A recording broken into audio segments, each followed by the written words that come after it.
So this is my foldable 3. I did it on Animal Nutrition by Rosalia Zavala. So I did a different flap.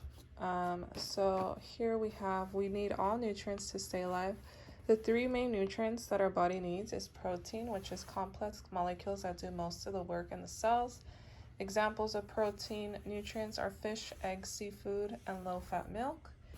Another nutrient is fats. It gives you energy. Examples of fats is red meat, butter, ice cream, lard, avocado, and nuts.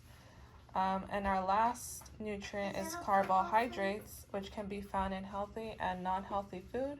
Examples of carbohydrates are bread, beans, milk, corn, potatoes, and cookies.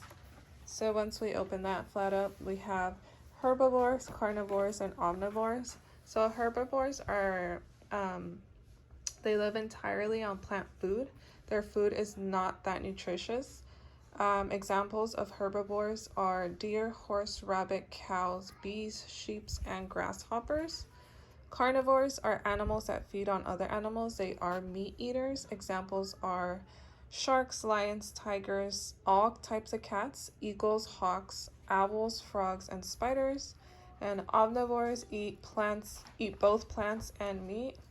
And they will find something to eat. Examples of omnivores are us humans, raccoons, bears, seagulls, apes, and monkeys.